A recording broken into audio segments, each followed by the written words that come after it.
Patient but তার বা diabetic না, তারপরেও দেখা যাচ্ছে যে অনেক সময় তার ইনফেকশন সারছে না। ওই ধরনের কেসগুলোতে আমরা আসসালামু আলাইকুম, আমি doctor Ibrahim Kamrul Hasan, transmission medicine specialist. আমি বর্তমানে কর্মরত আছি সহকারী অধ্যাপক এবং বিভাগীয় প্রধান M Abdur Rahim medical college hospital, দিনাজপুরে। আমরা ডায়াবেটিক ফুড ইনফেকশনে কাজ করছি দীর্ঘ 4 বছর। সিরাজগঞ্জে আমরা diabetic food care and PRB centre diagnostic and হসপিটালে রেগুলার ডায়াবেটিক ফুড ইনফেকশনে কাজ করে থাকি এবং ছুটির দিনগুলোতে আমি প্র্যাকটিস করে থাকি ডায়াবেটিক ফুড ইনফেকশনের রোগগুলো নিয়ে।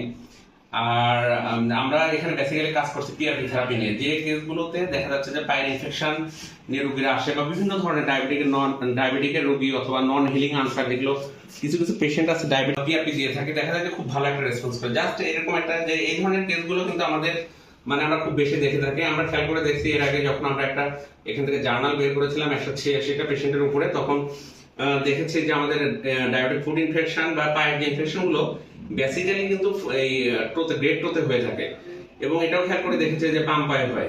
হ্যাঁ, তো এই জাস্ট এটা একটা জাস্ট ছবি দেখানোর জন্য যে একটা ইনফেকশন দেখে আরেকবার একটু যে কেমন জাস্ট ছোট একটা ফোড়ার মতো ছিল, হয়তো জুতা পরার পরে থেকে। তারপরে এর একটা হিস্ট্রি দিচ্ছিল ইডিমা। ওইখান থেকে দেখা যাচ্ছে যে এখন কিন্তু তার এমন একটা অবস্থা যে হাড় দেখা যাচ্ছে।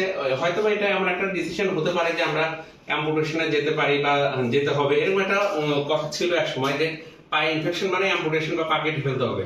আমরা এখন নতুন ট্রিটমেন্টে চলে আসছি যে পিআরপি থেরাপি। এখানে এই যে আমরা পিআরপি রেডি করে ফেলেছি। আমরা দৃঢ় বিশ্বাস বা আমরা দীর্ঘদিন যে 4 বছরে প্রায় 700-800 পেশেন্ট আমরা এখানে সার্ভিস দিয়েছি, আমরা এতটুকু বিশ্বাস নিয়ে কাজ করতে পারি যে এখানে আঙুলটা কাটতে হবে না, এবং এটা হয়তো 2 থেকে 3টা সেশন লাগবে। 21 দিন পরে আমরা একটা রেজাল্ট পাবো, যে ভালো একটা রেসপন্স পাবো বলে আশা করছি। এই বলে আজকের মতোই।